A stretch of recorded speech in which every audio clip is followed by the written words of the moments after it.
All right. Hey, good morning, everybody. Welcome to the Rise and Grind Morning Show. It is 8:04 a.m. on June 7th, and welcomed this morning by Chef Talks Lions. Good morning, man. What's up? Nothing much, man. What is happening? It is Friday, so we are Friday for me. We are on the verge of the weekend, and got a lot going on this weekend. But I'm excited now that we've seen the close of the 3-day mini camp. Lions still have some practices popping up here, and training camp is just around the corner. So we got a little bit to unpack this morning. Not a ton. Yesterday was kind of a different practice than we've seen in seasons past. I've never heard of a team doing it this way. Matter of fact, my early quick take is this: like I was getting nervous. As I was reading the type of drills that they were going through, like real nervous. Like, do we really want these guys running around playing quarterback and receiving punts? And man, you are just asking for an injury, putting these guys in situations where they will never be in. That kind of worried me, but at the same time, I mean, I get it. It was fun. It was, it was light. It was upbeat. It was different, and I think that all helps build, fun energy on a team. What did you think about some of those drills? Yeah, I mean, I had the same opinion, man. It's just, I thought it was fun, lightheartedness. It can only happen for one play. But I did have a question that stemmed off of that, because apparently safety Jameson Williams had a pass breakup. Yeah, he did. So my question to you was, in a pinch, would you mind seeing JMO getting a little run in safety? I mean, in a prevent defense, sure, why not? Put him in there, on a hands team or something. Obviously he should be in there. Are we even able to do onside kicks anymore? I have not figured this one out yet. Like, how are they going to do onside kicks? Is that going back to a traditional formation? It's a question that I haven't had answered yet, and I don't know if anyone's covered it yet. So I want to try to dig into that this weekend. I'm going to reach out to a couple of insiders and get their take to see if they've even asked this question or if it's come up from David Phipp yet. So I guess to your question, no, I really don't want to see JMO playing cornerback. He has a hard enough time playing receiver, and on certain days. So yeah, let's let him continue getting better at what he's supposed to do, I guess, is my overall take. So good morning to everyone in the chat. We got Rick in the house. We got Elizabeth LaValle, Tracy, J. Boo Wagner. That's a new name. Welcome into the show this morning. Dennis Tydick, another new name, or at least haven't seen you in a while. We got Mile Marker 301. Who else is in the house? Derek W. and Mike P. If I've missed anybody, clearly I don't do it by purpose, but welcome in this morning to Rise and Grind. Shadow Viper just made it into the show too. Let's kick it off. So, interesting day yesterday, like we were just discussing. But what's on your mind right away about the last 3 days of mandatory minicamp?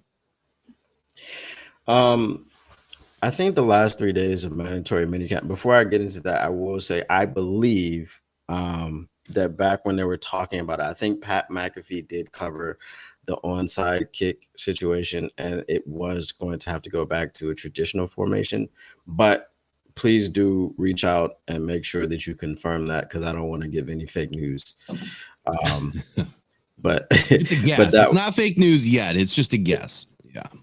I think that this is what I saw, because I did watch it pretty extensively, because he had on special teams coach, I think from the Colts or somewhere else, and they were breaking it down. This was like right before it got passed and then right after it got passed.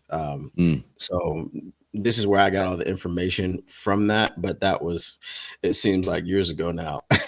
Right. With all the things that go on in the off season, man, it's just a lot. It's a lot of stuff. But I think with these last 3 days of mandatory minicamp, we've confirmed some things that we already knew. We've been able to get a little bit more excited about certain players. But the fact that the pads have not come on yet, and they are raring to go from minicamp. I think it speaks volumes about the mentality of this team. I do not believe that they're going to rest on their laurels. And I was saying this last night on my own pod.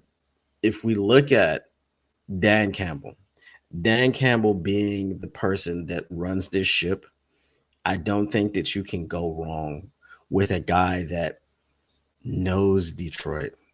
I mean, he suffered 0-16 in Detroit. He was here and he saw those guys because the 0-16 team, it was a surprise that they went 0-16, right?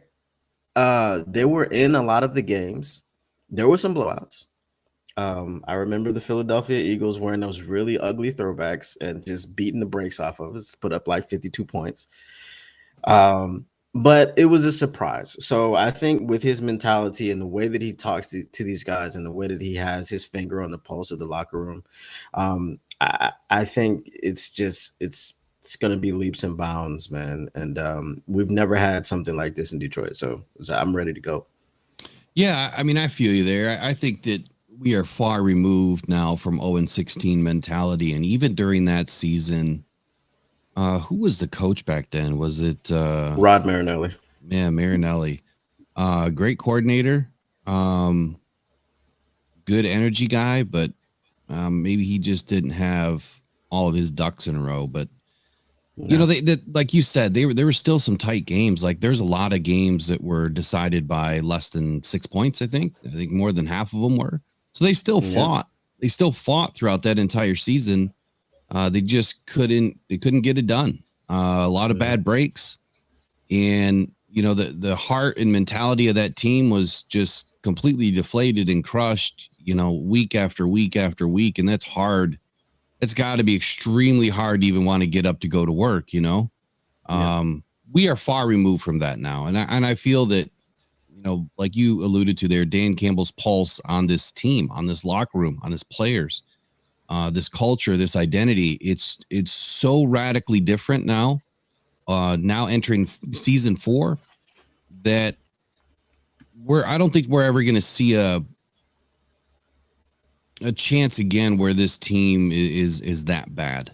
Even if all of the talent isn't there, which we've already seen in 2022, like we didn't have all the talent, and they still fought really hard to come back in the second half of that season. It took them 18 months to get this, you know, ship kind of pointed in the right direction. And then we started sailing in the right direction, you know, the last half of 2022. And now we're kind of like not looking back. I heard something yesterday. I can't remember who said it. I was listening to something while I was out in the yard. And, you know, now I know who it was. It was Pat McAfee's show. And who's the Packer there that's on the show? I can't remember his name. Hawk. AJ Hawk or whatever. Yeah, AJ Hawk. Yeah, so they were talking about the NFC North and the fact that AJ Hawk felt that the Packers are better than the Detroit Lions this year. Like they should be ranked higher. And it's like, well, you're not going to be, you know, you shouldn't be, you know, held to that standard if you haven't won 4 or 5 seasons in a row. Had the Packers won 4 or 5 seasons in a row? I mean, when's the last time they were really relevant? You know, when's the last time they've really done anything? Best team, obviously, in the NFC North since the North was created. But just because you win one season doesn't mean that you shouldn't be in the lead, you know, the next season, unless the team totally changed. And what I mean by that is if the bottom completely falls out and you lose a lot of players because of your past season success, you know, a lot of players tend to go on to other teams. After a really successful Super Bowl run, you tend to lose a lot of players, or contracts, you know, contracts get too rich and you lose a lot of players. That didn't happen. The Lions got better. We didn't get worse. So why wouldn't we be ranked or considered, you know, a better team than the Packers? They still have a young quarterback. I'm sick of hearing this. Well, you know, Jordan Love was a great quarterback, you know, because of the last 8 games of the season. And you even said this too. I mean, what about the first 8 or the first 9? I mean, he was complete trash. So how do we even know who he really is? We don't. He had a great, you know, end of the season run, but then came up short. in the second postseason game. So I guess for me, AJ Hawk is obviously a huge Packer fan. That kind of irks me about journalism. Like, just say that this is your fan opinion. Don't say that that's what it is, because that's not what it is. Go ahead. What do you got? No, that just reminds me about I call Lamar Jackson a 2-time unanimous MVP because the one guy that voted against him was a Buffalo Bills guy, and he was like, how could I not vote for Josh Allen? I'm like, please strip his vote. Yeah. Yeah. Because and you admitted that makes no sense. You stole the unanimous MVP from Lamar Jackson because of what? Like, if you're a journalist, a credentialed reporter, that type of stuff is not supposed to happen. So just as you were saying, like, if you're a fan of the team, say that you're a fan of the team, and don't try to make it like it's some organic take that you have. It's not organic. It's painted, and tainted by your fanship. Yeah. And just say it. Exactly. And that even brings me to another point. So I did a video on Khalil Dorsey's injury, and in all of the headlines that came out was Khalil Dorsey carted off the field. Like, every single article heading said exactly that. Major injury to secondary. So I mimicked the same thing, in my thumbnail and in the description, the title, and all that. But all of that information came from the insiders. All that information came from the people at camp. All that information came from the Detroit Lions. I just echoed what they said, right? And then now we find out that he might have a weak ankle injury. We don't know if it's a high ankle sprain, but it's not it's not a knee injury. It's not an ACL. It's not an Achilles. It's an ankle injury. Now, high ankle sprains, they're painful. They suck. They can last 4 to 6 weeks or longer. Sometimes they can continue out through a whole season, depending on how bad it is, and if you don't get enough time to recover. But even stuff like this, like, why did we cart him off the field? Like, did they really think? I mean, was this an overabundance of caution that was used, or was this just I don't know, a miss, in my opinion, on how to handle it? I mean, that seems really far off for me. I can't imagine a doctor on the sideline making that kind of decision where it's an ankle injury and you want to cart them off. I don't know. I guess I don't know. I wasn't there, but there's little tests that they can do to kind of figure out what's going on. And if it wasn't an ACL, I mean, we've seen people walk off the field with a shredded ACL. And I would advise against it, but I mean, a lot of guys do, because they're tough. They just want to walk off. I think Aaron Rodgers even walked off, didn't he? I don't remember if he did. No, he's kind of a sissy. So with the Achilles, yeah, I think he walked off. I don't think he walked off. A lot of guys have walked off with it. Yeah. So anyway, I guess what Kobe shot a free throw. Yeah, I guess what I'm trying to say is, for journalism, like, we have to be better, right? We can't inject our personal opinions and feelings about things and spread that, to the masses without saying that this is my fan opinion, and I kind of do that throughout my shows or videos. You know what I mean? Like, this is my opinion as a fan. This is what I see as, something different. So anyway, we'll move on. Alim McNeill. What's that? I said Mike Florio. Yeah, Mike Florio. He's terrible. He's. I mean, he has some great content. He really does. I mean, he's a respected individual, but at the same time, he's not respected because he does exactly that. He hates on the Lions. He hates on the Jared Goff. Trevor Sikkema hates on Jared Goff, hates on the Lions. PFF hates on Jared Goff, hates on the Lions. And because they were wrong, they cannot move Jared Goff any further than 16th. They can't put the Lions any further than, top 10 on most things. And it's just because they were wrong. Like, if you're wrong about something, we said this the other day, admit it, move on, accept it, because you're not going to be right about everything. You're not. It's impossible.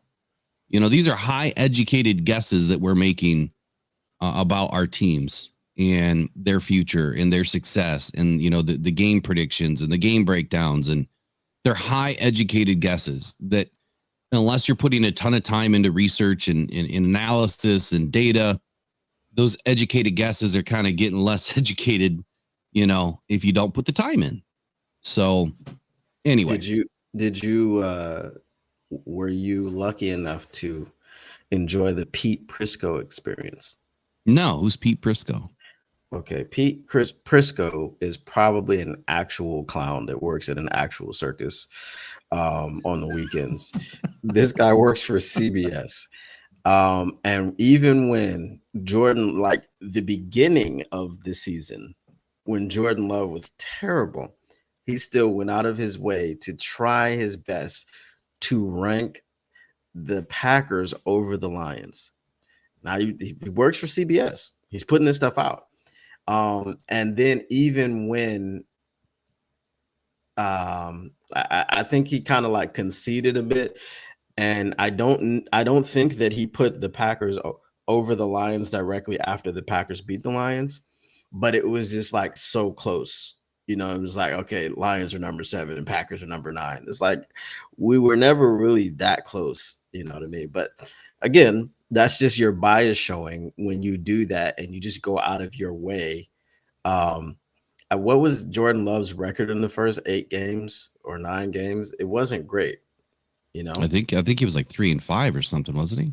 Yeah, something like that. And it's just like, how are you rating this team anywhere near the Lions when we started off 5-2? I thought we were 6-1.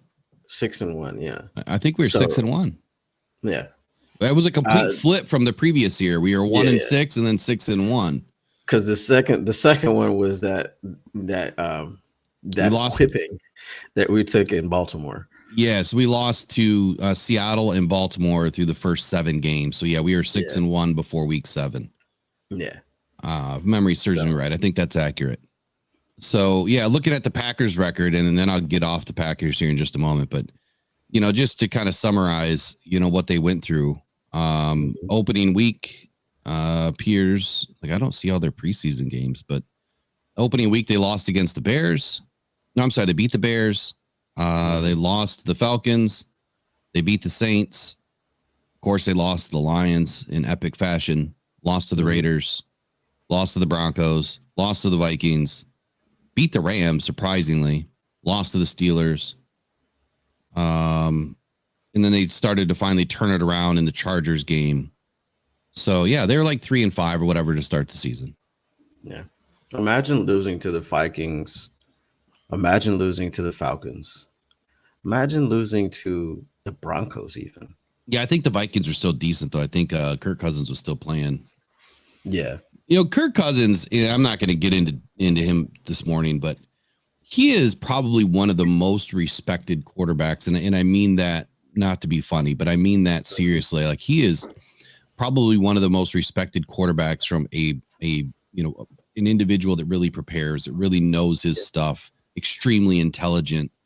I will never count him out. He has been so consistent.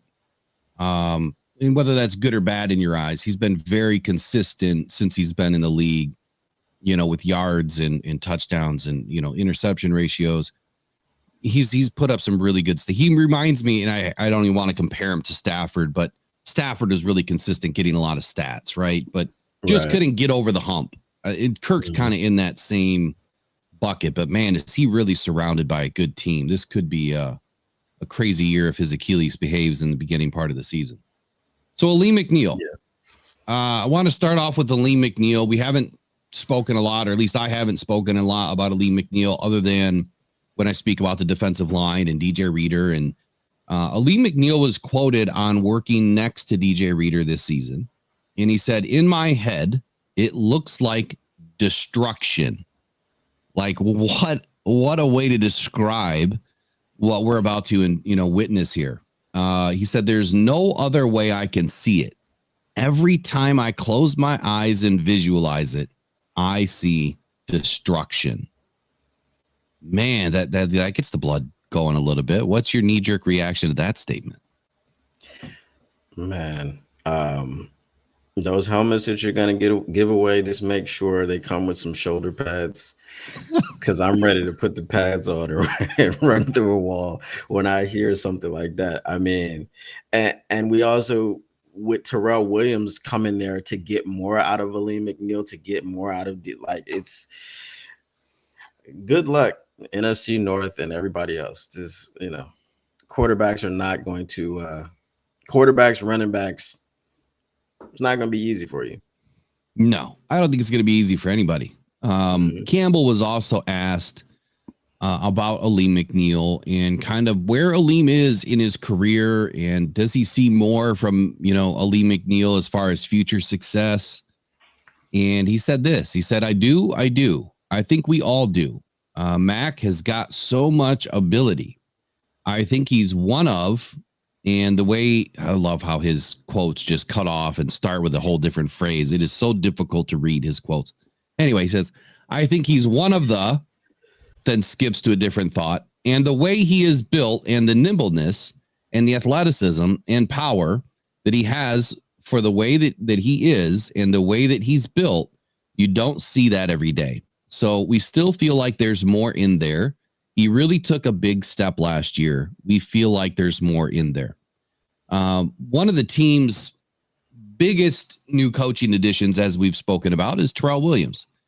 And many coaches and players alike have spoken very highly of Terrell Williams. And we know that the Lions, like you say, they get the most out of their players.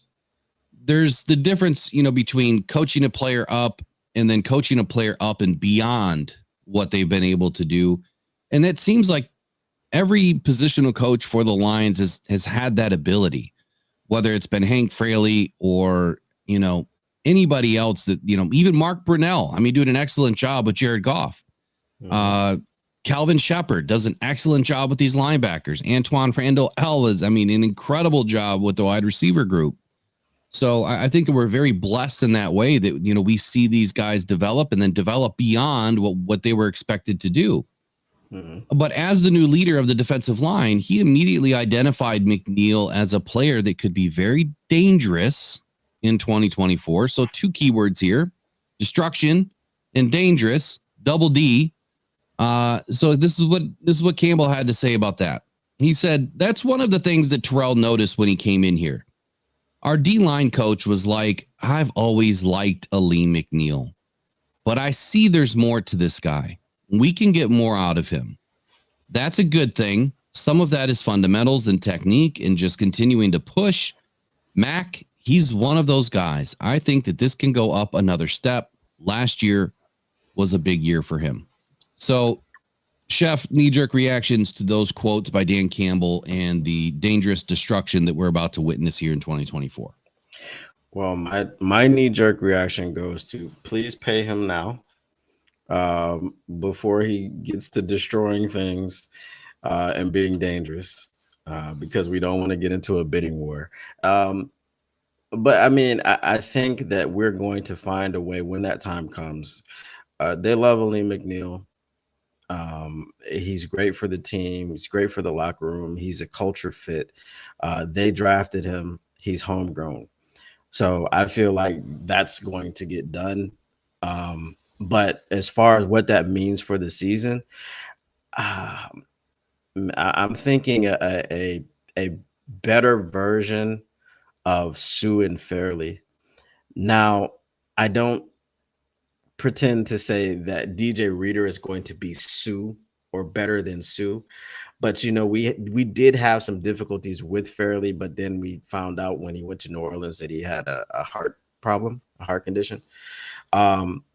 But there was something like the motor wasn't always running. You know what I mean? So it was like Sue's motor was always running, but Fairley, he was hit or miss.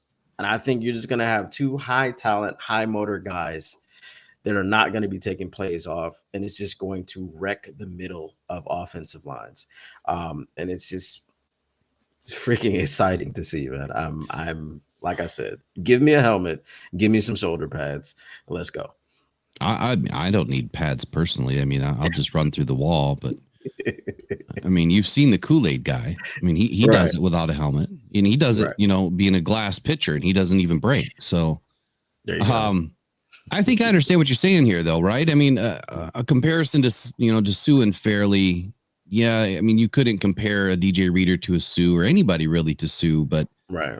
I think what you're speaking to is the production that we're about to see, right? The change in production from a half of a defensive line last year to now it's a pretty complete defensive line.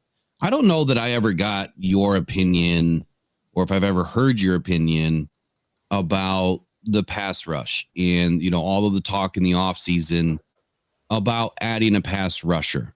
Were you in the boat that we had to go out and get a big time pass rusher or draft a pass rusher? Or I mean, of course, everybody probably wanted one. I can't, I mean, even for myself, of course, I would have loved to have had one, but I saw that defensive backs and interior defensive line was a better option because we were missing two of those components.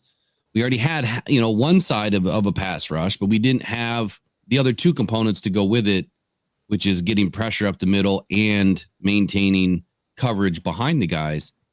So I guess what was your overall assessment on what you felt we needed immediately, and then where are you at now with it? Like, how do you feel about having a better interior pass rush to kind of help Aiden and the backup behind him in the secondary?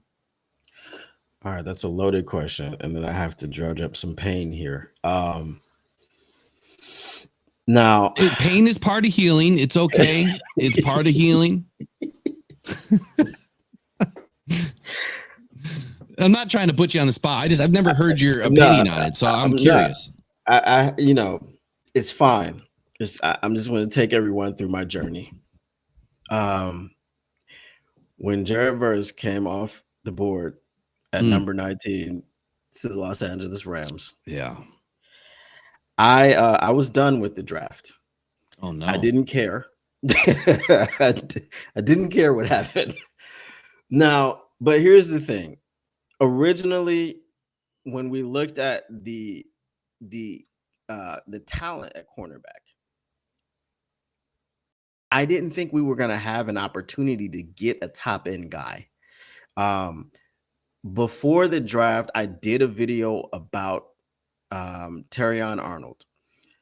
How, yes, I would love for him to be in Detroit, but we had no opportunity to get him. It would take a miracle. We had it. And that miracle was the first 13 picks being offensive players. So I was looking at, the top two cornerbacks who were, I guess it was Quinyon Mitchell and Terrion Arnold. And pick your poison or pick your flavor. Who do you think was best? Obviously, the Eagles felt that it was Quinyon Mitchell, and we felt that it was Terrion Arnold. Understanding that a pass rush helps the secondary, and the secondary helps the pass rush, I felt like it was more important because of the talent and where we were picking to Makes get sense. pass rush, right? If I didn't see a Sauce Gardner to make a major move up, because again, we're thinking you're gonna have to trade to like 12 or 13 to get Terrion Arnold. Is that worth it to get Terrion Arnold? Or can we pick up a pass rusher? So that was my thing. Now, when we got him at 24, I was still recovering. Okay. I swear, I was like, okay, what's his pick? They traded up to 24. What's his pick? They were like, oh, it's Terrion Arnold. I was like, okay. I was trying to be excited, but I was just so gutted again by the Los Angeles Rams. And that really solidified the rivalry. What wasn't it me? Wasn't it you and I on a show together where I kind of sold you on Jared Verse? Yes, I remember that now. It was between Dallas Turner and Jared Verse. Yeah, I mean, two great specimens, right? I mean, how could you go wrong? Yeah, and then I talked myself into Jared Verse while talking to you. And just to see him at 19 just be snatched away. I'm glad I have that effect on people, right? Just kidding, just messing with you. So you know what? I think it's a very valid and fair point here, right? I mean, when you evaluate, and this is why I love mock draft and or the draft, as a whole. When you look at the idea that the potential is really not there to grab a player like Terrion Arnold or Quinion Mitchell, which Quinion Mitchell was always number 2 in my book. I mean, I loved his athleticism and the physical gifts, but I was more concerned about, where is he going to line up coming from a smaller school, not going up against great talent. That was my biggest knock on Quinion Mitchell. Now, obviously we see, guys come from smaller schools all the time that do great. Not very often, but it does happen often enough, I guess I should say, not all the time. So, yeah, I mean, obviously, from day one, I always felt we needed an interior pass rush and that better cornerback room. Now, I'll even go as far as to say as last year, I want to say, I'm sure there's receipts somewhere where I said that the Lions, when they go after cornerbacks, that it would, or any position that they're really trying to fill out and help the team for now and the future, that they should free agent, grab a couple, draft a couple, and you're solid. I was elated to see Brad Holmes do that this year. He addressed the future and he addressed the now, and he's given these guys veteran leadership to work behind and with to get better and help bend that trajectory, to being a better athlete and a better football player, quicker. So interior pass rush, though, I mean, you know from, all of your years of studying the game of football, how important it is to have an interior pass rush. When I look at how the Lions get beat from mobile quarterbacks, it's not so much the outside zone runs or the outside the end runs that I'm worried about.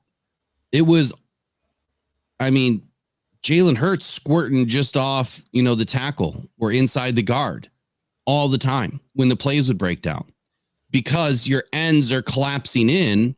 Now you've opened up that hole, right off the tackle. And that happens all now. If I tried to do this the other day, but if you imagine a W, right? You make a W, you got your ends. They're supposed to collapse in and hold and contain, right? Mm-hmm. Well, now if this W is pushing up through the middle, it's kind of opening a little bit. It's making it more flat. When you got a line right there, they're kind of in a V. You got your center, your guards just behind the center, and your tackles are just behind the guards. It's a V, right? You want to. I don't know how to say it, invert that a little bit and collapse it from the middle, and then the ends can work. So having an interior pass rush to me was ticket number 1. We had to get better up the middle, and that's not an indictment on Alim McNeill, but who have we really had next to Alim McNeill that, was really good? I mean, we had big guys that could help with the run, but we didn't really have anybody to push the pocket, so to speak. And so now if we're pushing through the center, it's really going to help Aiden Hutchinson because he's not going to have to collapse down. He's not going to have to crash down as hard now. He just needs to set the edge and wait. I got my arms open. Come on. I'm waiting for you. That's what it's going to be like, when you see dangerous destruction with DJ Reader and Alim McNeill. It's going to be a fun season, man. Fun season. Let me get over to the chat. See what people are saying. Let's see here.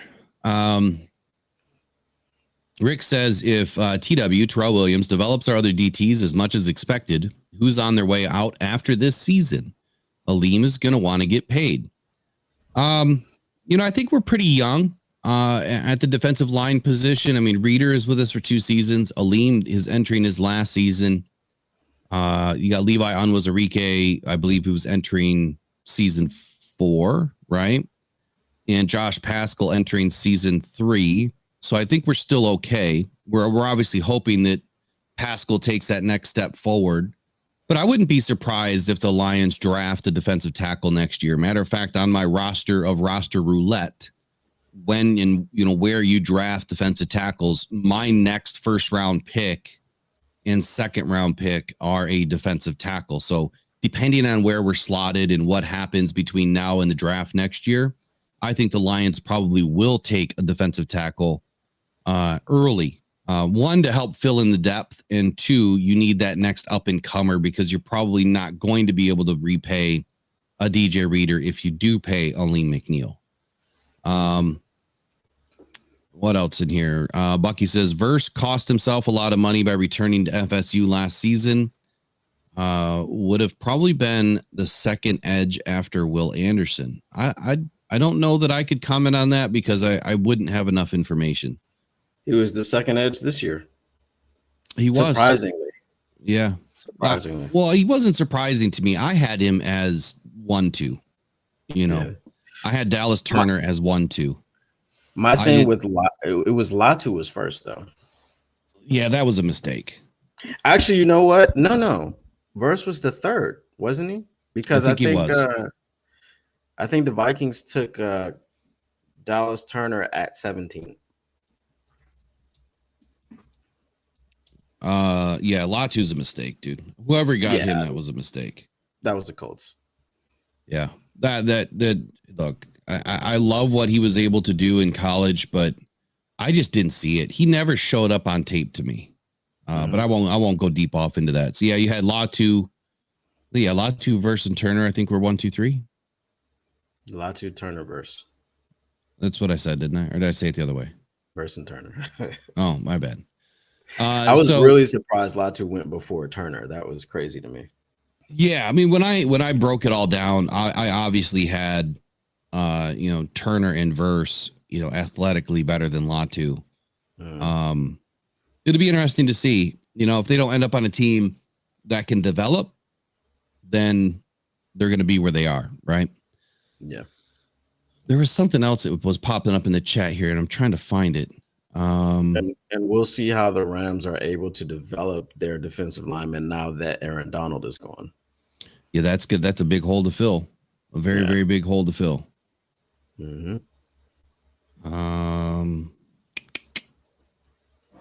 Where was it?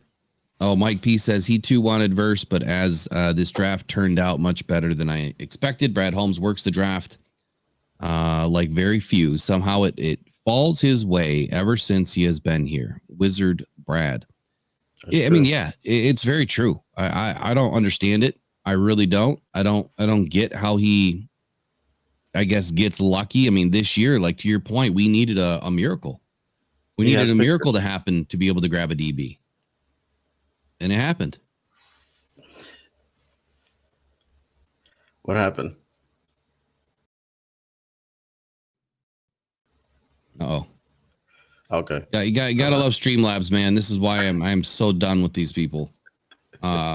Desktop version is, we got to get that collab cam fixed, and then we're done with this streaming service by next week. Yeah, but I think Brad Holmes has pictures, just like Tim Boyle.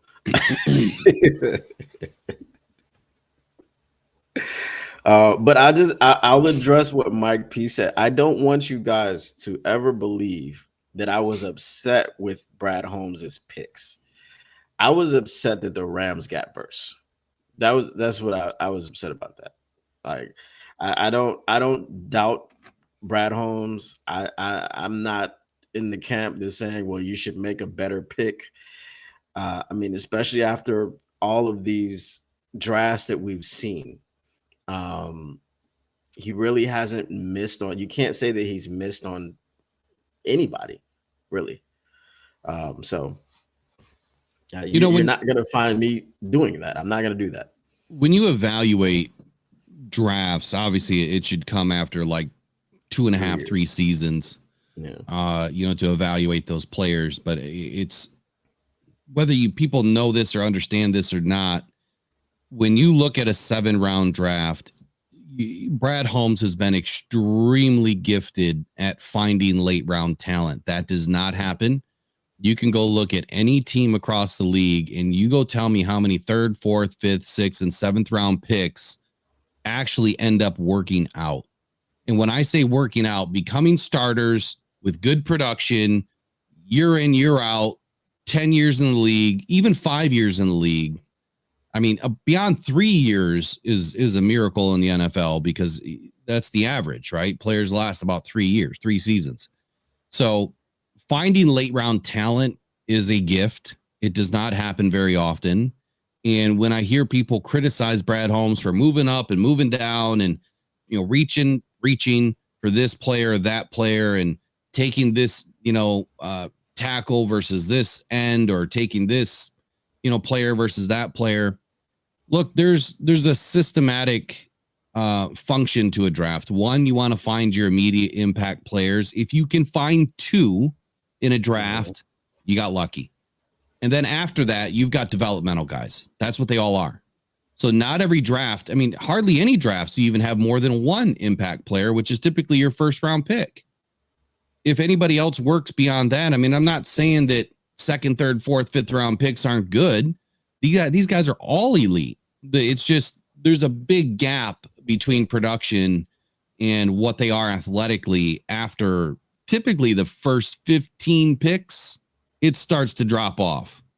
So you have a 1 in 15 chance typically if you were, picking that high of actually finding a player that's going to turn out to be an immediate impact. So our second, third, fourth, fifth round picks, these are developmental guys mostly. But if you look at what he's done last year, he got 4 impact players in year 1. 4. The year before that, he had 2? In the year before that, he had at least 2, if not 3, I believe. I think he's averaging about 3. Yeah, so you had Penei Sewell, Amon-Ra St. Brown in 21. We don't know what Levi is going to turn out to be. Jamar Jefferson turned out to be a nothing burger. But he had Alim in that draft as well. And then he had Alim, so there's 3. But Alim didn't really kind of wake up until last year. Like I think last year was his kind of coming out party to, kind of wake up and hey, I'm here. He actually started to show up probably about halfway through 22, I think is when he started to show up. So you had 3 in year 1.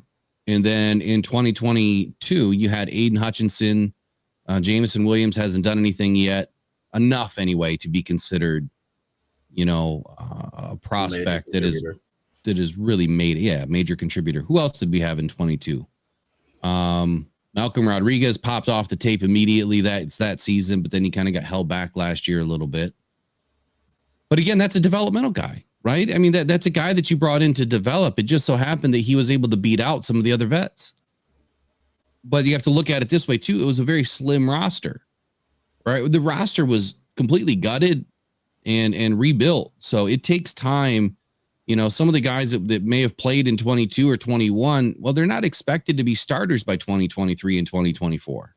That's just the way it works. He's trying to use all of his picks to get us immediate players on the field because we didn't have any. The roster was in shambles. So very, very good job by Brad Holmes in developing a roster. He didn't just buy it, right? He didn't only hit on, the first round talent every year. Made a nice trade that got us a couple of extra first round picks. And he's kind of hit almost every single player that he's selected, he's hit on. Minus 2. Isn't Detroit Lions legend Derek Barnes, wasn't he a 4th round pick? Legend? He's a legend now? He's a legend. He single-handedly took us to the NFC Championship game. So he is Detroit Lions 4th round pick. I think he was a 4th round pick. But he hasn't done enough yet. He had a nice play, but he hasn't done enough yet. So I guess the point that I'm trying to make with this is I think that our expectations, because Brad Holmes has been so good, I think, some of our expectations are too high every draft, right? You've got this immediate gratification that we all love and want and desire. We want immediate now. I got to have it now. Wait a second. Pump the brakes just a minute. What about the future? Because we can go have it all right now. We can go spend all the money. We can get everybody in the house today. But what about next year? Why do you think these Super Bowl teams fall off the bandwagon, after they go and win? They go out and they buy their team. They win. They have a great season. And then they fall apart. Look at the Eagles. Look at what they've done. When are they going to fall apart? Pretty soon. Because they can't afford to keep everybody. Every year it happens that way. They're not developing, they're buying. The Bears, they're not developing, they're buying. The Packers, in my opinion, are probably the only other team in the NFC North that is building similar to what Brad Holmes is doing right now. They are building. The Vikings, they just bought an entire linebacker room. How long is that going to last without some developmental guys in the hopper? But anyway, let's get back to OTAs. Let's get back to minicamp. What do you got on your list this morning? So after that part, we talked about situational football. So Tim 20man says there was some serious work getting done Thursday too, and it was a tough situational drill for the offense, trailing 30-21 with 1 minute and 59 seconds left with the ball on the 30. The offense had to score twice to win. Here's how it went. First team offense versus first team defense. Jared Goff and the offense were able to move the ball into field goal range with a little over a minute left to trim the lead to 30-24, as both Michael Badgley and James Turner made 55-yard kicks. They then simulated using all 3 timeouts to get the ball back, and after a punt into the end zone by Jack Fox, the offense started at their own 20 with 1 minute and 2 seconds left on the clock. Goff got the offense out to the defensive side of the 45-yard line with completions to Williams, Antoine Green, and Sam Laporta. But that's as far as they'd go. Williams had a chance to make a touchdown catch late in the drill, but let a deep ball slip through his hands in the end zone. Win for the defense. Second team offense. I want him to get all these drops in now. Just get them out of the way now. All right. Second team offense versus second team defense. Like Goff, Hendon Hooker was able to move the offense into field goal range on the first possession, and both Badgley and Turner made long kicks to trim the score to 30-24.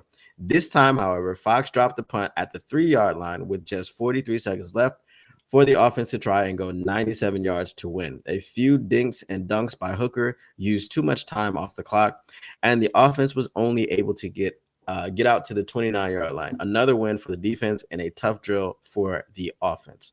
So my question to you is, as a former coach yourself, can you frame for the people just how important working situational drills is during practice? I think it's extremely important to put yourself in these situational drills because, you're not going to see it until you're in the game, right? And let's use Jack Fox's punt as an example.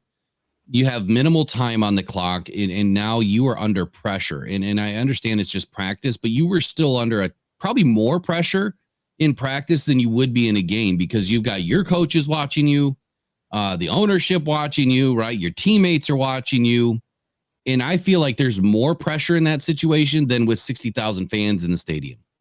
Like you kind of just tune it out. These guys don't even really hear what's going on. They're in game mode. So it's extremely important to go through this, to get that muscle memory going, right? To feel that energy, the heart thumping.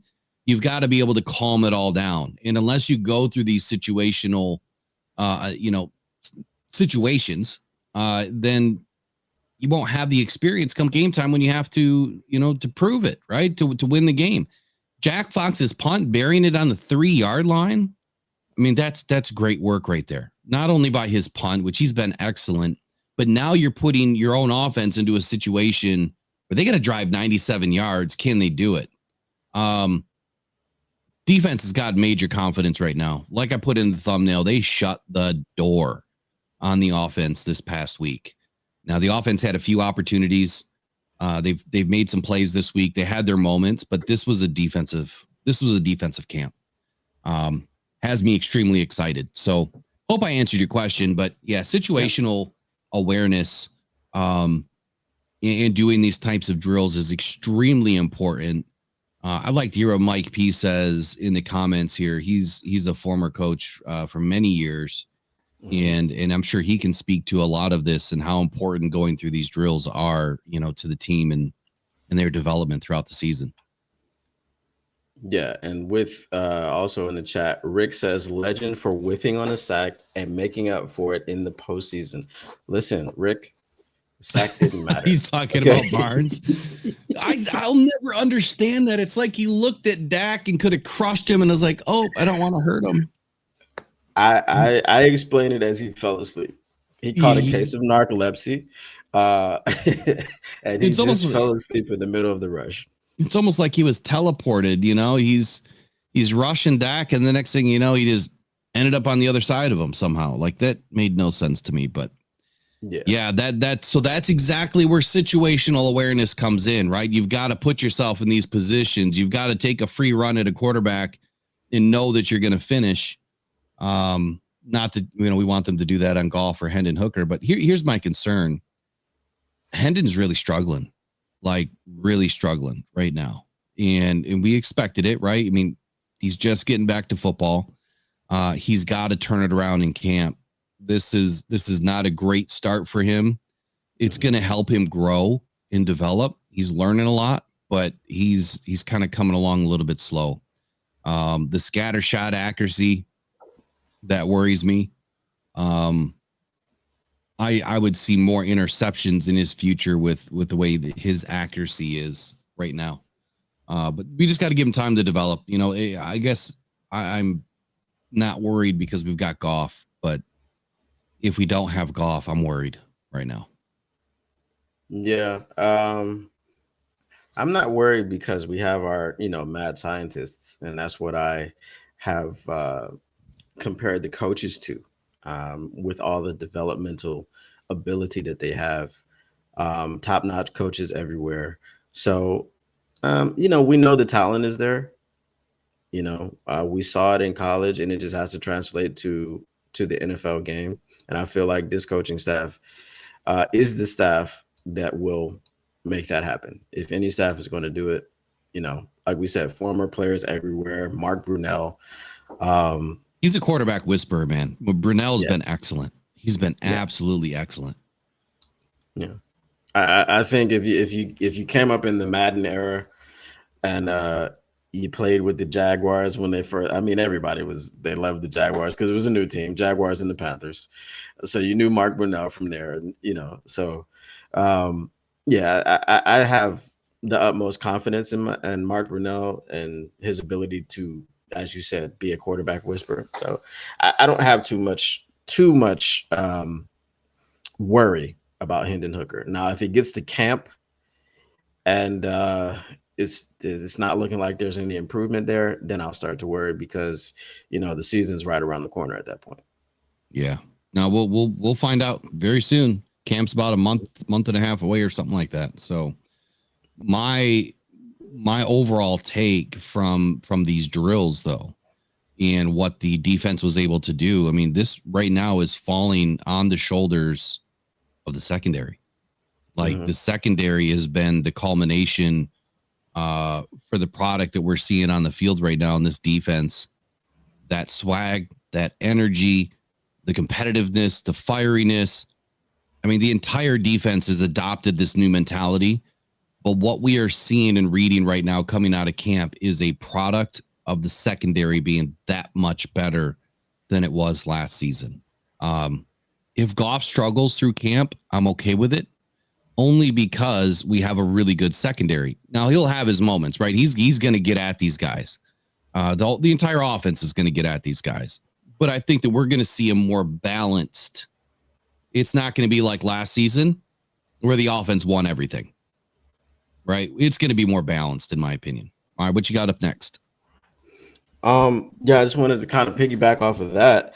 How many good secondaries did we play last year, do you think? Ooh. Let me get back to you on that one. Let me look up a stat here real quick because I honestly couldn't tell you because some of the players that we have like on our team now, they were on decent secondaries. Like Amik Robertson and Carlton Davis were on decent secondaries, but I can't say that the Raiders were really great secondary. Like, what do you consider great? Like a top 10, top 15? Let's use the Bears as a litmus test. Okay, so obviously they were, one of the best, right? So we faced them twice last year. They were one of the best. And obviously those are fairly difficult games, I think. Like we couldn't do a ton, but they also had a pretty good defensive line too. At times. The Ravens as well. Ravens clearly were pretty good, but if you're to look at, I mean, the Saints had a really good secondary. Who else did we play last year? The Chiefs had a really good secondary. Was everybody in that game? I think everybody was in that game. Yep. They were just missing Chris Jones. Right. The Dallas Cowboys had a really good secondary. Okay. 6. Right. Ravens, Falcons. Broncos, I think, were kind of on the cusp. The Broncos had issues last year, though, because I think even Surtain was having a down year. Yeah, but they had didn't they have Simmons? Wasn't he? Simmons was there. Yeah, they had Simmons. But I mean, we torched them. So yeah, no, we got at them big time. Packers had a pretty good secondary, right? I mean, the first game, obviously, we tore them apart. Second game, not so much, but that first game was a defensive-led game for the Lions. I think that's why we were so successful in week 4 is our defense really got after Jordan Love. But they had a good secondary, and it showed up in the second game. Man, I guess if you really go across the board, I mean, what defense did we face that didn't have at least a very good, if not great, secondary? The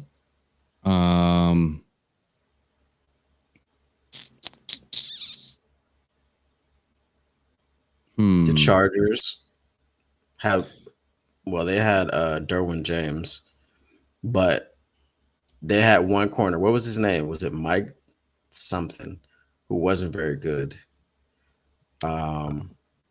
So I would say the Chargers secondary wasn't great. I mean, we obviously hung 40 some odd points on them. Yeah. I'm going to see if I can find an article that kind of ranks them. But anyway, we'll come back to that. I'm going to see if I can find some actual stats. Okay.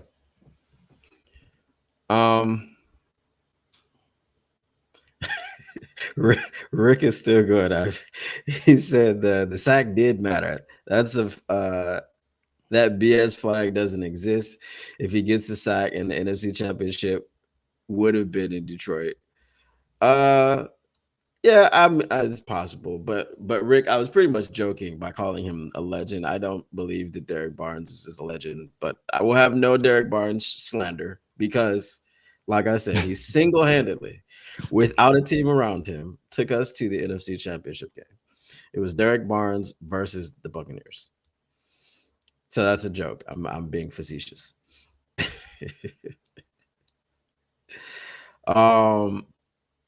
Rick says the Chargers defense overall was not good. Yeah, that's the Bucks. Did the Bucks have a good secondary? Yeah, I think that they were probably a top 15. Had Jamel Dean, Antoine Winfield Jr., Carlton Davis. So yeah, they had a good one.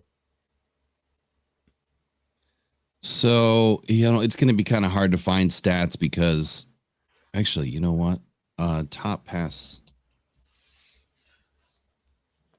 So even if you don't find the stats, if we're looking at what Goff was able to do last year, he still threw for 4,500 yards and 30 touchdowns, and he played against, let's say,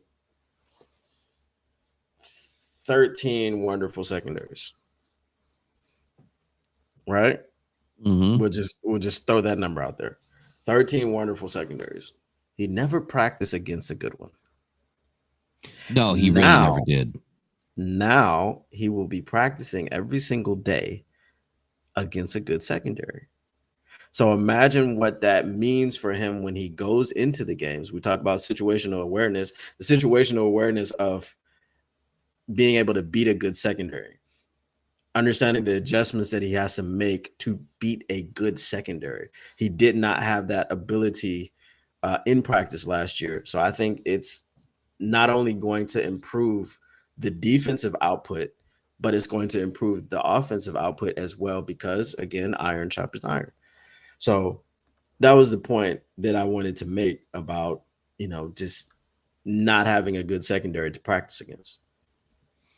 So if I were to go based on just passing defense numbers, okay, and yards allowed per game, you would have the Chiefs as the 4th ranked secondary last season. The Cowboys is 5th, Ravens is 6th, Falcons is 8th, Packers is 9th, Saints 10th, Raiders 12th, 49ers 14th, which we thrashed the 49ers, and then the defense let up, as we all know.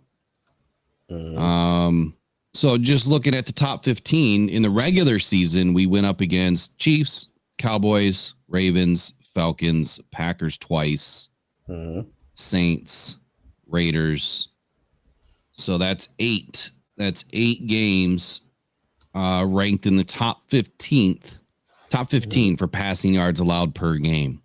And then after that, so half the season was against a top tier passing defense. In the second half of the season or second half of the games, you had the Seahawks ranked 21, the Rams ranked 20th, which we didn't obviously see them to the playoffs, and the Broncos at 22, the Vikings at 24. I don't know how the Bears are ranked 25th, but that's passing yards. It's not overall. Lions are ranked 27th. Buccaneers, I thought they had a much better defense than they're ranked here in passing yards allowed per game, 29th. Ooh. Chargers 30th. They allowed 249.8 yards per game. So just based on yards allowed per game, I think that it should be said, though. I mean, it goes both ways on the defense. If you have a good defensive line, your secondary can play the offense a little bit more one-dimensional, right? If you're stopping the run, that's what really confused me last year. Like, our run defense was so good.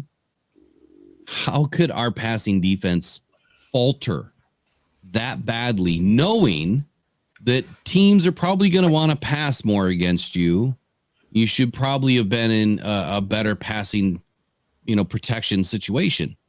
It just seemed like we couldn't put it all together. Based on the defensive line, I could tell you exactly how that was. You had a rotation of Isaiah Buggs and Quentin Bohanna and Tyson Alualu. Buggs barely played, though. I think he played like 4 games. Yeah, and I think what was going on with Buggs is I feel like they were kind of seeing some things about his character that they didn't like. Because how do you go from like this team leader to a guy who's barely playing healthy scratches? Yeah. Then you've got Charles Healthy Scratch Harris on the other side. You've got the Okwara brothers, the corpse of Romeo Okwara. Julian Okwara was always inconsistent. Then you had obviously James Houston was hurt.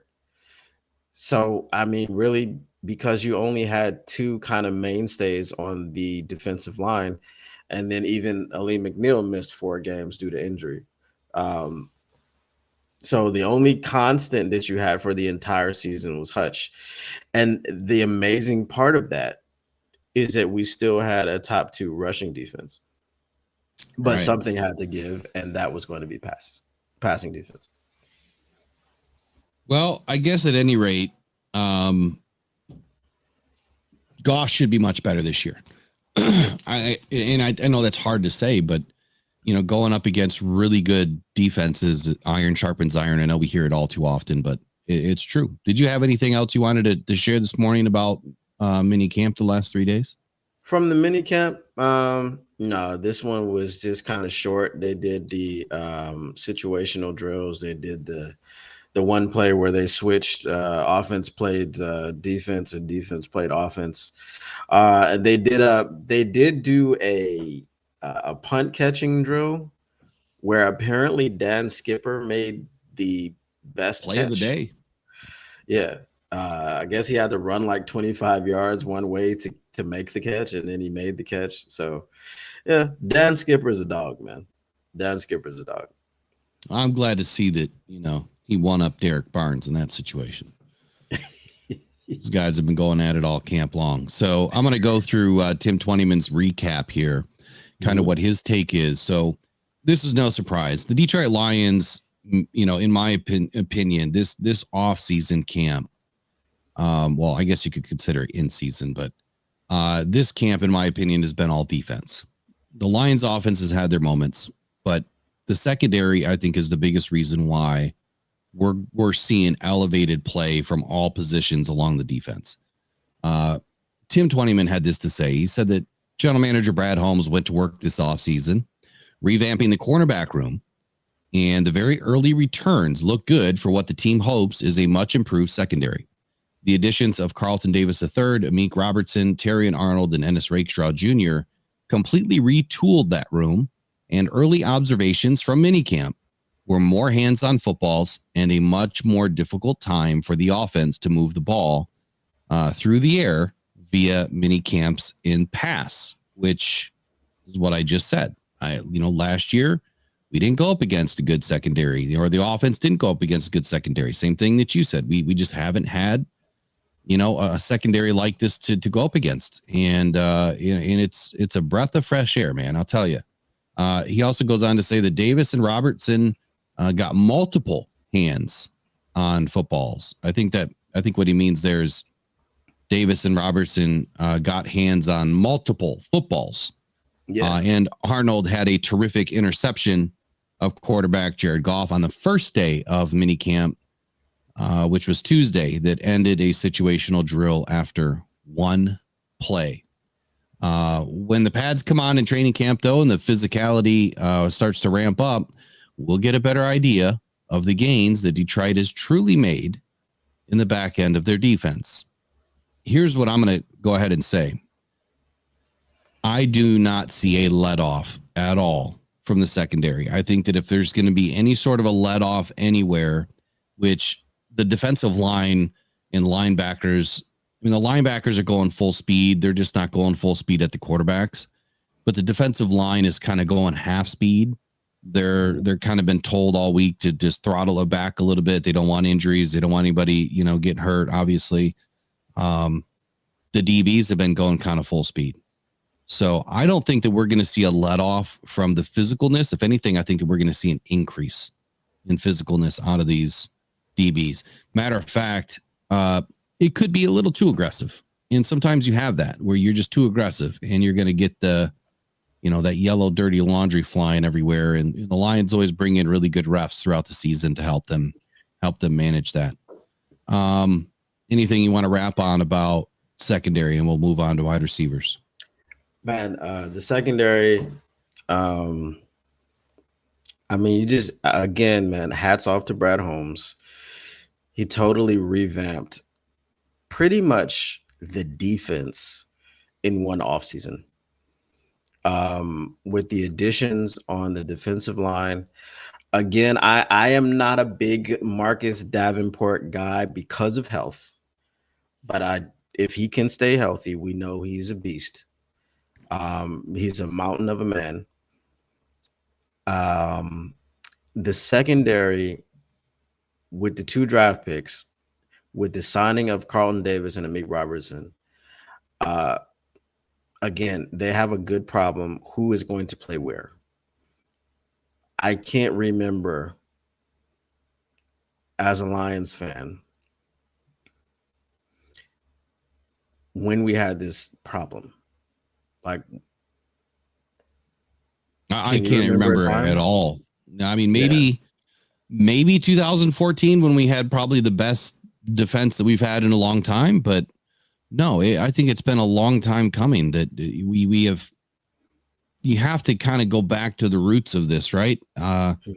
When your cap situation is in line, you become a much healthier football team everywhere.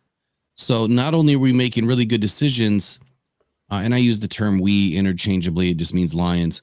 They're making really good decisions, with the guys that they bring in free agency and not overspending and not handing out these, crazy contracts that end up becoming dead weight. But they're also being extremely diligent in the extensions that they're reworking and handing out and making sure that they do work for the team over the long period of that contract, which we'll start to realize next season. And then you have to look at the draft picks. Hitting on all these draft picks and at least having guys that are extremely good, high quality pieces as rotational pieces, but then your starters. Excellent job at rebuilding this team all the way around, financially, fiscally responsible, as well as the talent on the field and the guys behind them that, you know, are going to make this practice squad probably the best practice squad we've ever seen. So it's all encompassing. It takes every piece of the pie to make a whole pie, right? And I think that Brad Holmes is operating with a full pie right now. Now we just need the whipped cream. We just need that little dollop of whipped cream, which is going to be that Lombardi trophy. And the cherry on top. There you go. If you like cherries. So competition at receiver is going to be fun to watch. Clearly Amon-Ra St. Brown is our number one. He's been rock steady all season already, making plays, very elusive. Obviously one of the best at his position to do it. Playmaking is not an issue for Amon-Ra St. Brown. I think that sky's the limit for him again this year. I know some people have kind of been quoted as thinking that he's going to have a step back season because of his contract. I don't see that. I don't see Amon-Ra St. Brown being that kind of a player. I really don't. He is too chippy. He wants to be the best. Money or no money. I mean, look what he just did the last 3 seasons without money. I mean, he's got big money, but you know what I mean. Right. He wasn't getting paid buckets of money and he went out and worked every single day. I don't think that'll let off. If anything, he's got more money now to make himself better, you know, to bring in private chefs and private trainers and everything else. So, Jameson Williams, he is the wild card this season, right? He's the joker in the deck. We need to know if he's going to sink or swim. He has to swim. He's been making some good plays in camp. He's kind of been himself in camp too with some of the drops, and they're focus drops. It's not like, I dropped the ball. It's a focus drop, you know, where it seems like his attention is not there, and that's got to change. That's probably my biggest knock on JMO is the focus. That's what it was last season. It's probably why he blocked me, because I put out the video where a ball's bouncing off his face. And look, I was just trying to show, look, man, this is a focus drop. Like, this shouldn't happen. If a ball hits you square in the face mask, you should be catching that ball. And I was more concerned about his eyes. So he's the wild card. He will be fun to watch this season. He's absolutely electric and dynamic when he has the ball in his hands. And that's what I'm looking forward to, is someone that is really going to step up. He's already shown that his competitiveness is top notch. I mean, fighting for balls with Carlton Davis, you know, at the catch point, he's battling. That's what I want to see. And so far I'm impressed by JMO this offseason. I just want to see him really secure that number 2 spot and make that leap forward. Veteran Khalif Raymond has had a terrific spring. And is a player that kind of stood out more to Tim Twentyman in mini camp than anybody else. I thought Khalif suffered an injury the other day. Did he? I think he did. I thought he was held out of practice yesterday. I'm not for sure on that. I'll have to look it up. But according to Tim, he's the kind of the glue that keeps this roster together for the wide receivers and has earned the trust of Jared Goff. Don't be surprised if he sees a significant uptick in targets and receptions this season. And before I move on too far beyond Jameson Williams, there's 2 things that, you know, there's one identifiable thing that we know about Jared Goff. And this kind of came up in conversation yesterday. I can't remember where, but the reason why JMO wasn't heavily targeted the first 2 seasons is because he didn't earn the respect of Jared Goff. He didn't earn, the trust, I should say, not respect, the trust of Jared Goff. Same thing for Donovan Peoples-Jones. Same thing for Antoine Green. These guys are going to have to earn the trust of Jared Goff, meaning getting through a full offseason, healthy, competitive, putting your best foot forward, showing improvement every single day, not making the same mistakes more than once. Then you earn his trust. He will target you. I mean, he did it with Sam Laporta. He did it with Amon-Ra St. Brown. He will do it with the other guys as long as they put the work in. He can't put the work in for him. The biggest connection issue between Jared and J-Mo has been that, the gel factor, if you will, and the fact that they really didn't go through a complete offseason together in a training camp, together, at least fully. So after Khalif Raymond, you have Donovan Peoples-Jones, Antoine Green, Dries Fountain, Maurice Alexander, who's kind of been around for a while, and others fighting for the last few spots on this team. Green is one, just like Tim Twentyman says. I have a close eye on Green. I think the Green has the opportunity this year to make a name for himself if he can step into it. And he's going to have to play with conviction. He has to go out and play with his speed. And that was the biggest knock on him last year. He didn't play to speed. If he didn't utilize the speed and play fast, which means he has to know the playbook to play fast, then he's not going to improve this year. He's not going to take that step forward. So the Lions, according to Tim Twentyman, loved the big playability out of Green coming out of North Carolina. And now with another year underneath his belt and the entire route tree at his disposal, he could be someone that makes a big stride here in his second season. What do you want to say in the wide receiver room? I think the wide receiver room has a lot of potential. When we talked about the focus drops with J-Mo, it's something that I thought about when you were talking about it. If we look at the fact that he was averaging 20 yards per catch at Alabama, how much focus did he have when he's running by everybody? You know what I mean? So I figure, like, now that you're in the NFL and you're dealing with real NFL cornerbacks who may not be as fast as you, but their technique allows them to hang with you. He's going to have to be a lot more focused, and he's going to have to get used to, you're open in the NFL when you're half a step past the cornerback. You could be 5 yards away from the cornerback in college. He's not going to have that type of separation unless someone falls down, a la Kendall Vildor against CeeDee Lamb. But that's another situation. But as far as Antoine Green, who's a speedster, J-Mo's a speedster, I'm looking at just like matchups and situations that we can roll out onto the field. Imagine a 4 wide receiver set with Amon-Ra St. Brown out on the left, Jahmyr Gibbs in the slot, right? And then Antoine Green and Jameson Williams on the same side. I mean, again, that's just going to cause problems. We just have so much potential with matchup nightmares that we can roll out there on offense and on defense. So I feel that if Antoine Green is able to maximize his potential, as you said, he has to know the playbook so that he can play fast. If he's able to do that, I think it's just another wrinkle for this offense. This is gonna just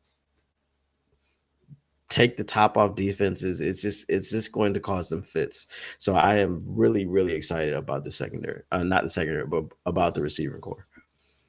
So as far as J-Mo, like you were talking about, his focus factor in, for Bama, the biggest thing about J-Mo coming out of Bama was he, and to someone else's, the freelancing. Yep. So he, and Joseph Osteen also mentioned that here in the chat, the freelancing didn't help. When I had one of the scouts on that, covered J-Mo quite a bit or extensively, leading up to Washington's draft. I mean, they were supposed to select J-Mo, not the Lions. That was the biggest knock on him. Now, I don't think that's going to be much of a factor this year. I think that he's finally starting to dial it in. But the focus factor for me, the problem for J-Mo was this simple. Bryce Young just threw the ball up and said, "Hey, go get it." Yeah. He ran a lot of deep routes. There's no in structure this in that. right in this system with Ben Johnson, it's what 1,000% timing. These are timing routes. They know that Jared Goff has to get that ball out in under 2.7 seconds, 2.8 seconds. So it's progression 1, 2, 3, bang, ball's out or ball's getting thrown away. He does not want to have to hold the ball, but he will if they feel like the route's progressing and someone's going to end up getting free. I think for Jameson Williams, though, it's just taken him a little bit longer to put it all together.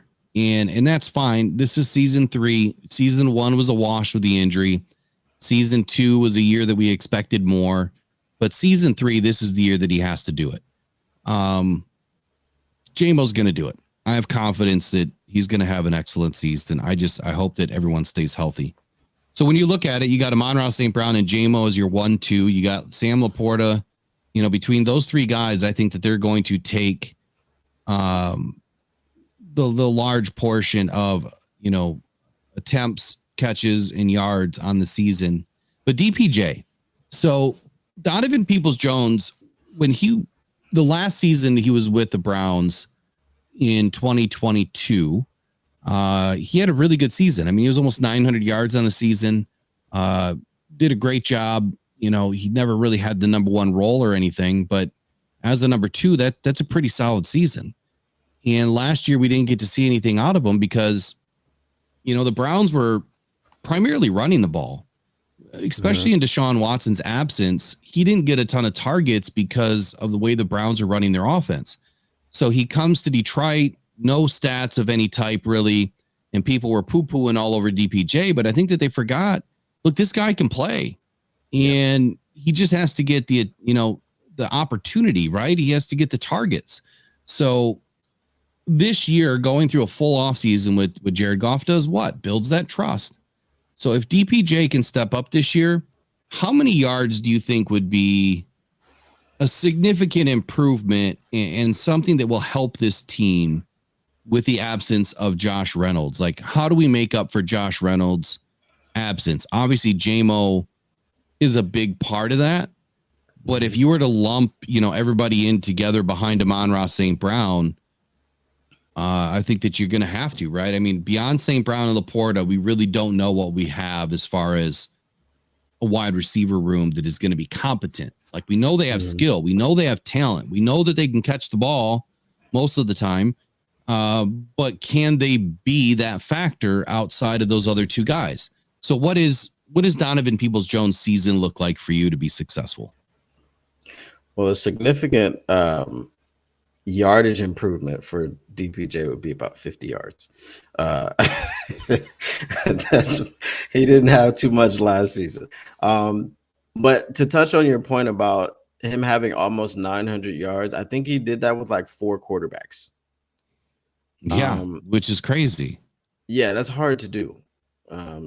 So there was no timing. There was no, level of comfort because it's always extra guys. But because he was the guy there, the guy-ish, I think Amari Cooper was the guy. He had almost 900. If we're looking at, I would say 400 yards. 400 yards? I would say just based off of the targets that he's not going to get, right? You've got all the top 3 guys that have to eat. So I'm just going to say 4 to 500 yards, I think would be successful for him. Are we talking about the 4th wide receiver, right? Or the 3rd? I think he's got to be. He would have to be the 3rd, wouldn't he? He would be the 4th pass catcher.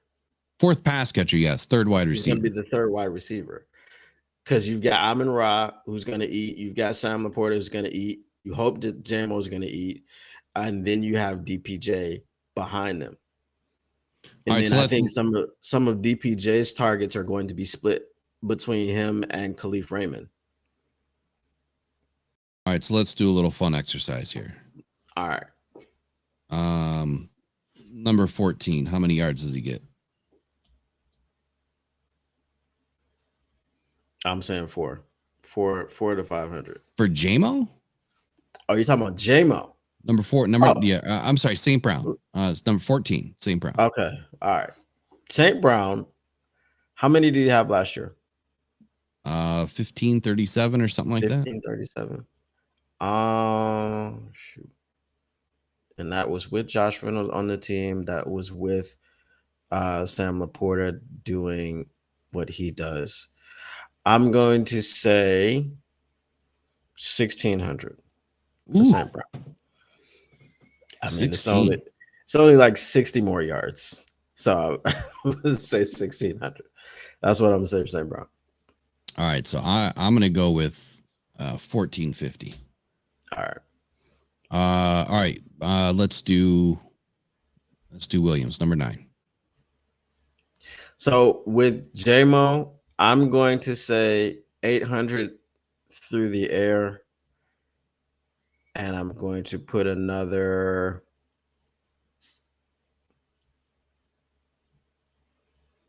I don't want to get too crazy.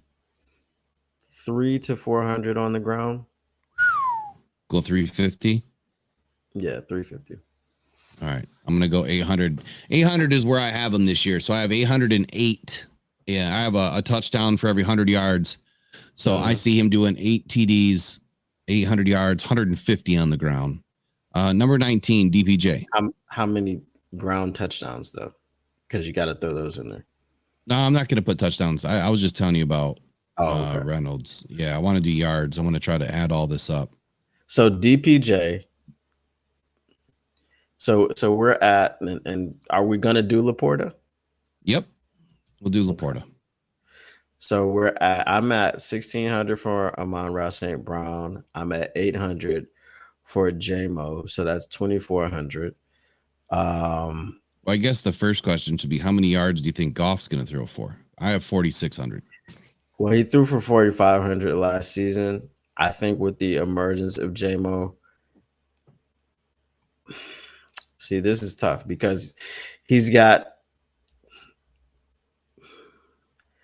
I think the offense overall can improve by 200 more. Let's say 300 more yards. So I will say that 200 of those are going to be on the arm of Goff. So we'll say 4,700 for Goff, and 100 of those is going to be in the backfield. So, yeah, I would say 4,700. So I'm at what? I'm at 2,400 now throwing the football. You got 2,400. Okay. So if I say, I'm gonna say, and you got 4,700. You said for Goff. 4,700 for Goff. Laporta is going to get, because you're on DPJ, but I'm just trying to see what am I gonna do for Laporta? I'm gonna do 1,000 for Laporta. 1,000. Yeah. Didn't he have almost 1,000 last season? Yeah, but or did he break 1,000? He just had just south of 1,000, but that's a pretty incredible season. Yeah. He might have a step back, but I'm trying to get to my 47 prediction. Gotcha. I'll give DPJ 500. I'll give him 500. DPJ 500. Yeah. All right. 500 yards it is. We got running backs that are going to catch footballs as well. All right. So I better put Gibbs in there. Yeah.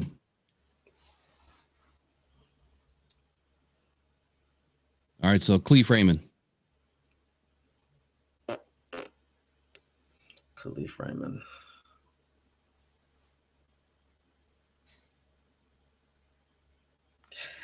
Khalif Raymond is not. I guess it depends on the game plan.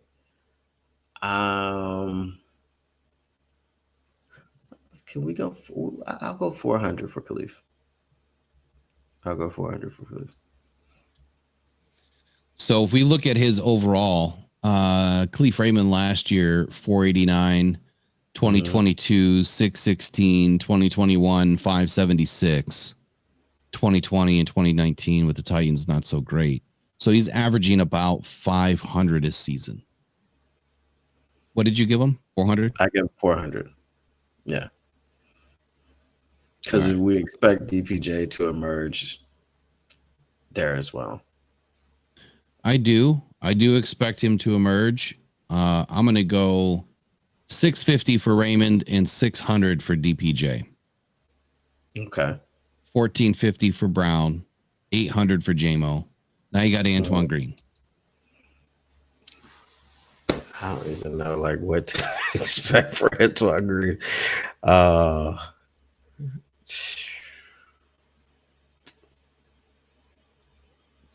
Okay, because the reason that this is hard is because Antoine Green is a deep threat. Yeah, he had 2 yards last year. He had 2 yards last year. This is what I'm saying. But if we put him into the offense and he's a deep threat, I mean, he can take one for 70 plus yards. I'm gonna give him 200. 200. All right. 200. Yeah. So he's gonna have a 2 million% increase this year. Love it. Yeah. I'm gonna err on the side of expecting Antoine Green is going to catch a few deep balls. He's probably going to be in some bigger receiver sets. Mm-hmm. I think he's going to end up getting shot down the depth chart just a little bit. I mean, I am expecting him to step up this year, unless we suffer some type of an injury. Though, I mean, you're primarily going to see Brown, Williams, and Laporta on the field, and a running back. And maybe an extra tight end. I think that's your primary look out of Ben Johnson's offense. That's your 2 tight end set. Yeah. And then that's a primary look, right? Out of 12 personnel. I don't know. I guess I could see some 3 wide receiver sets where they're going to want to get tall and deep. And you put in somebody like JMO, Antoine, Brown, DPJ. That's Khalif would be on 4 wide receiver set. You'll see it at some point, but it's going to be few and far between. The biggest question is, how often is Gibbs going to be, in the slot?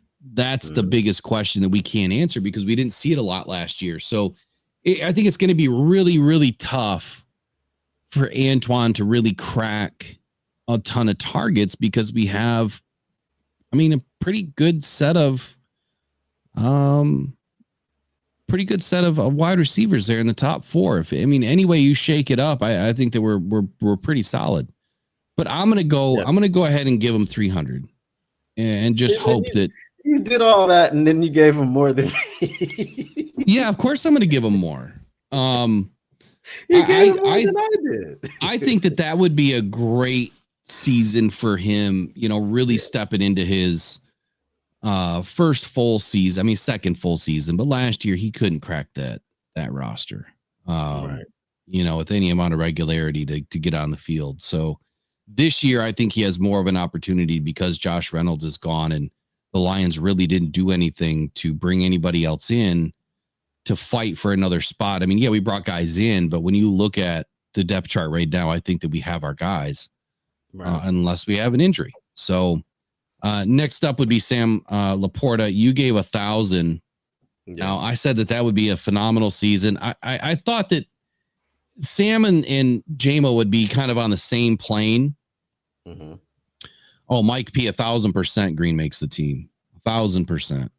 I understand he was just a 7th round pick, but yeah, I think that there's more to Antoine Green than what we've been able to see yet. There's too much buzz around the 7th round pick to believe that he's not going to make the team. Yeah, I think he's fine. Yeah. But we'll see. Look, Tom Kennedy has always been the preseason darling and, goes out and shocks the world every preseason and then doesn't make the team. No. So it makes the practice squad, but yeah. So, like I thought early in the season, and this is all pre-training camp guessing. So training camp is going to kind of tell us more, right? We can get better educated guesses. I thought that if Sam Laporta did 808 this year, that would be a phenomenal second year to what he did last season. But then when I take a look at, Kittle's numbers and Kelsey's numbers, I have a hard time not putting Sam Laporta up with them. Mm-hmm. I do believe it's going to be very difficult for teams to scheme against St. Brown, Laporta, and Gibbs on the field at the same time, and JMO. If you have those four guys in, primarily, you've got two speed burners, you've got the craftiest slot guy in the game. Then you got a running back that can just flat out fly. I posted some JMO highlights this morning from the Vikings game in the community tab, and I couldn't step away. I had to keep watching. I mean, he is so elusive. That's why I want to see him out on the slot. So I'm going to go out on a limb. I'm going to give Sammy the Bull 1250. That's a giant season. That's a giant season. But I just can't. I can't put him too far behind Kittle and Kelsey. I can't. I think he's that good. Well, I do think he's that good, but I'm not putting. I wouldn't say it's putting him far behind Kittle and Kelsey. I'm just like, we got so many weapons. We have so many weapons. So next season, Brandon Ayuk is pretty unhappy. So I don't know what's going to happen. He's not coming to Detroit. No. I don't mean he's coming to Detroit. I'm just saying he's probably not going to be in San Francisco. I saw him on Nightcap with Uncle Ocho, and he looked a bit perturbed. Well, he wants a contract, man. Yeah, he was talking about his contract, and he did not look happy at all. And obviously, there have been rumors with him being traded to Pittsburgh or wherever. So I don't know what happens with his contract. And then obviously now he thinks he is one of the best receivers in the league. So now you look at the money that St. Brown got. You look at the money that A.J. Brown got. Look at the money that Justin Jefferson just got. CeeDee Lamb is holding out. He wasn't at mini camp because he wants a new deal.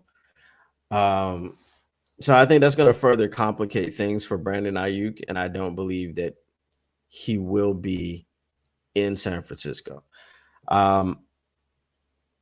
What do you think about Deebo Samuel as a receiver? I believe he's pretty good. Yeah, I mean, I think he's solid, but before we get off into the Niners stuff or something, I want to finish this little exercise up. I was just looking at. So that's what I was saying. Like just the Sam Laporta thing. I just think Sam Laporta is going to. There's too many other mouths to feed. Even Dan. Is that where you're going with that with the 49ers? Yeah. You're thinking about how many yards they're going to get. I guess I was looking at it from a perspective of they're consistent. 12, 13, 1,400 yard seasons for those guys. Yeah. Over the last few seasons. And I can't imagine that Sam Laporta is going to be that much behind them, at 800 yards like I initially thought. Yeah. I just felt that would be a great second year because he's going to be schemed against heavily.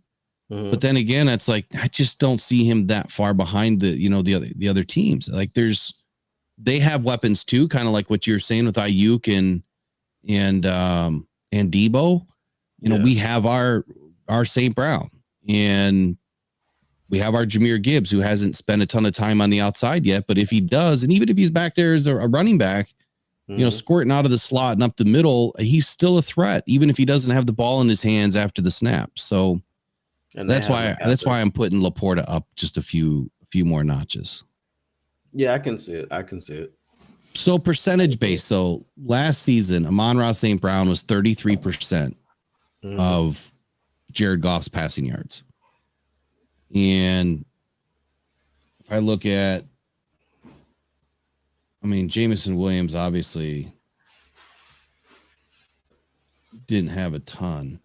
I don't know why. I'm on ESPN stats right now. For some reason, it's not giving me the passing stat. It like skips over all the passing stats. StatMuse, maybe? I don't like StatMuse. You don't like StatMuse? No, I'll just go to Pro Football Reference. I was trying to find percentage, do a percentage based, by player. But anyway, I'll move on. So Jahmyr Gibbs, where do you got Jahmyr Gibbs for passing? So last season, what did he have? Last season, he had 367, somewhere around there. 3 or 2, was it? Yeah, 945. Yeah, 1261 total. So he had. Here, I'll just pull it up. 320, something like that, somewhere around there. Yeah, 316. 316, yeah. So where do you think he is this year? In second year in the system. That's a tough one. I'm just gonna go and I'm just gonna say 500. That's where I'm at too. I think that he gets his 1,500 in this year. Yeah. So if he had 316 to Jared Goff's 45.75 last year, he was just under 7%. And if Jared Goff is going to throw, by my book, 4,700 yards, that puts him at 329. I think that he has an improved year this year. I'm going to go 470. So 470 for Gibbs. I'm going to back Laporta down to 1230. So we'll add all these up. You had 500. So you've got JMO or Brown at 16, JMO at 8. That's 24. DPJ with 5. That's 29. Raymond with 4. That's 33. Antoine Green with 2. That's 35. Laporta with $1,000. That's 45. And Gibbs with 500. That's 5,000. Hey man, let's do it. You're gonna change Goff to 5,000? Yeah, let's change him to 5,000. I think he can do it. I think he can do it. I just feel like we're gonna run the ball more though. Yeah, but I the reason that doesn't bother me so much is because we ran the ball a ton last year and he still threw for 4,500. Yeah, my numbers are crazy. I've got to back these way down. I gotta put Laporta back down a little bit. Back down towards 800. Now I'm gonna put him at 1,030. All right. I'm gonna put Gibbs at 370. I'm gonna knock Raymond down to 550. DPJ to 500. So what were your numbers before you made all these changes?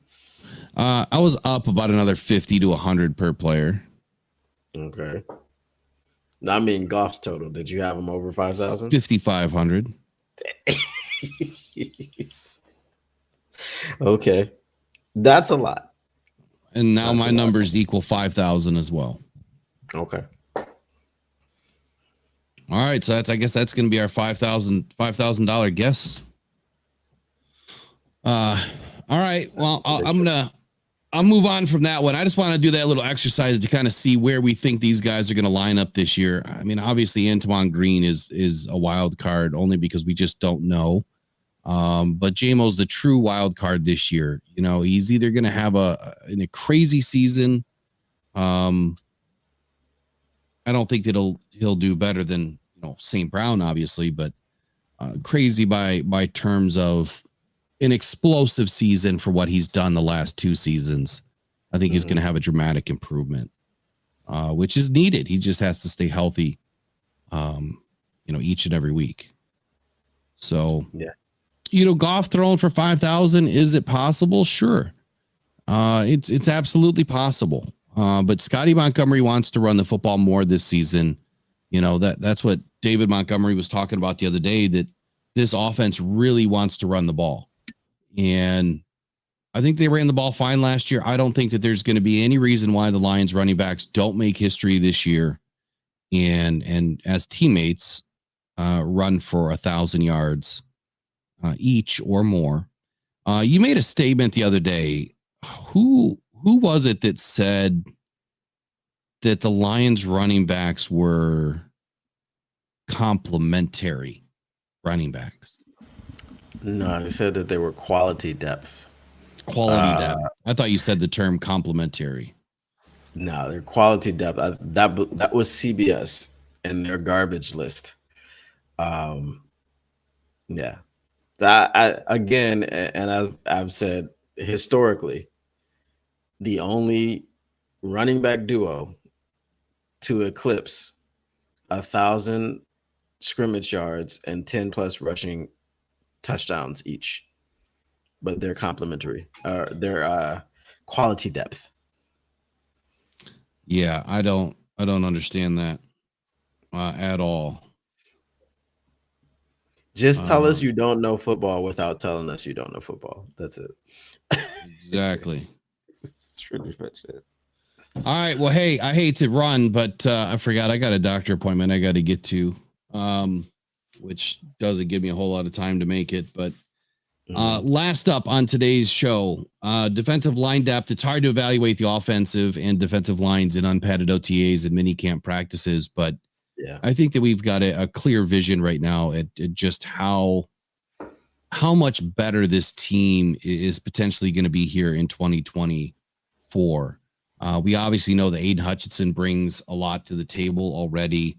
There's some refinement things that needs to happen with his game, but overall, his production has been extremely good, especially getting pressures. I've been one of the harshest critics on Aiden because he was the number 2 overall pick in 2022's draft, and I expect, a lot more from him. Not so much in the stat lines, but it's when I watch the games and I look at where, his first season, quarterbacks are just eating him alive with yards on the ground. And he's been making steady improvement in that area. The containment was an issue. And now I feel like, again, DJ Reader is going to help fix some of these problems for some of the other players because we have an interior pass rush. We'll have an interior defensive line that will be able to, get pressure up the middle where Aiden doesn't have to crash, so far in and deep and behind quarterbacks anymore. He can kind of just sit back and eat, get his fork and knife out and just ready to go to work. It's going to be a fun season. But to wrap up this last week of mandatory minicamp, Josh Pascal's been very disruptive. Levi Onwuzurike is finally back and working to get himself back to 2021 shape. Mekhi Wingo will be in the mix for a rotational role. Mathieu Betts, Mitchell Agudi, both have made plays this spring. Betts has really shown that he has the ability to, I think, eclipse what a lot of people are considering even a talented defensive end. I think that he's going to be better than that. It's going to be fun to watch. So we'll wrap it up here. Any final thoughts on mandatory mini camp, and we'll probably pick up a little bit more on this next week, Monday, so we can kind of finish some of our thoughts here. The last thought I had was just about Hutch. Not only will he not have to crash inside as much, he also won't be facing triple teams that come in a stacked triple team where he gets hit by the tackle and then he gets chipped by the running back running out, and then there's a pulling guard that comes over and hits him as well. So he won't have those types of things that he has to deal with either. So I think the production, the sacks, they're going to come this season in a flurry. I know there's a lot of predictions, 16, 17. Trey Hendrickson got 17 next to DJ Reader. So I think that Aiden Hutchinson can do the same. I'm not so worried about his sack numbers. I just want to see turnovers and solid play. But being the harsh critic I was on Aiden, I want to make sure I clarify something. You called it a stack triple team. Chip is the right term, in my opinion. He's never really been triple teamed. So people get off on this Aiden can't do this or that and giving him excuses because he's doubled and tripled because PFF put out this stupid stat of, double and triple teams or double teams, right? It's just a chip in their shoulder pad that is giving them that data. And it's almost impossible that a chip can tell you if you're double teamed. The problem is a chip, right? A true chip, a blocking chip in a zone blocking scheme.